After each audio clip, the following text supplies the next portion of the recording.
Hey, I'm Anthony Hannigan. Welcome to musicmoose.org. Welcome. We're going to get back into some more fantastic mandolin techniques. We left off last time with some chords. I think we were experimenting around with 3-fingered position chords. We're going to take that one step further and do 4-finger chords today. Okay, so let's go back and do a little memory reoccurrence here and remember what we have with our friend the G chord, the 2-finger. We'll call this the little G. And we add that 3rd finger. We have the mid-sized G. Now today we're going to bring in the pinky. And this is called the full big G chord. You can hear what it sounds like as we fill it out. We have just the G. And we have... This comes in particular handy when we want to chop along with a song. Now I'm going to take that G chord. But first let me tell you, we're going to start this off just like we did with the little G. And I lose my pick right there, but that's okay because sometimes we have little minor accidents here and there, and that's going to happen to you. And the important thing is you don't stop whenever you're playing, especially if you're in a jam situation, if you're playing live on stage, you never want to stop, even if you drop your pick like I just did, but you just keep on going. So we hit the little G, 3rd finger on the E string, and we have our 1st finger on the 2nd fret of the A string, followed by the 5th fret of the D string, and now we got to stretch that pinky way out here, and we got to hit the G string on the 7th fret. Again.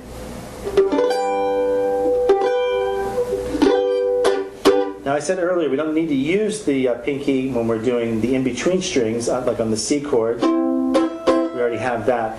But as far as the G, and working every note or any chord up the neck, we want to use that. So a nice little practice thing to get into is just do a G and chop that. And when I'm doing the chopping, which I'll get into in the next lesson, is just basically just some sort of rhythm that you want to create yourself and basically work it up the neck. Up to your A chord, your little G, and then fill it out. It's always going to be the same position when you're hitting this position of chord.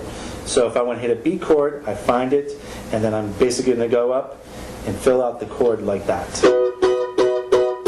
Up to a C. And if you look at the C broken down, it's the same as this C right here.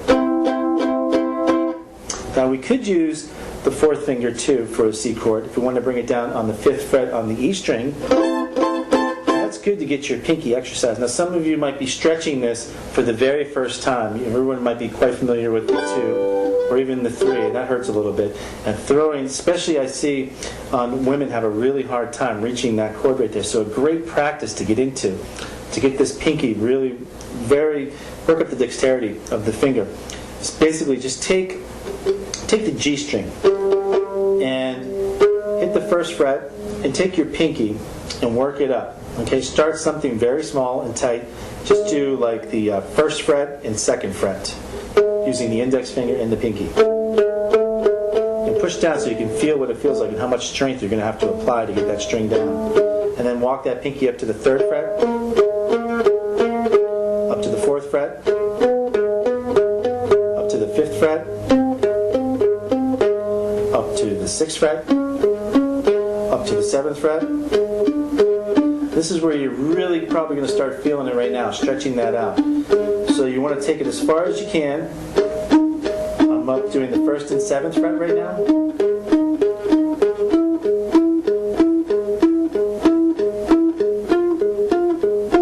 And really stretch it out, especially the first couple of times, because it's going to you're really going to feel it stretching on the tendons in between your pinkies. So even if you're not forming a chord, sit there at home in front of the computer and you want to just kind of stretch that out as far as you can. And once it starts working, you'll definitely feel improvement in your playing.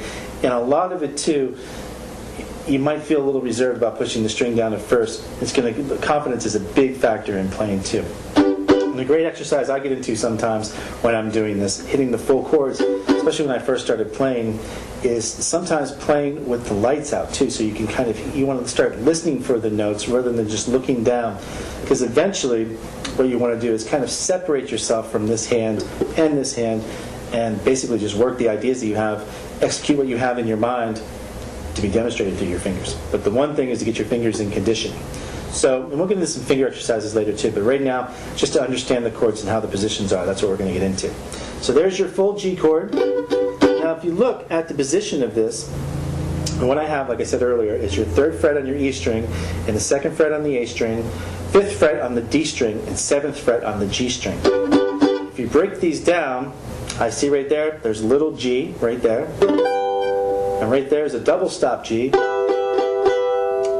And now I throw this in, just those two. There's little G again, and then the way I know that is if I were to repeat my F chord and go up.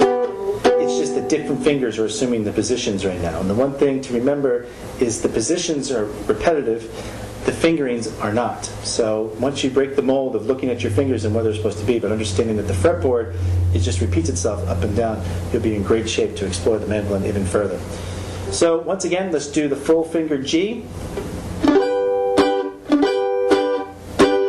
A, B, and then back to G.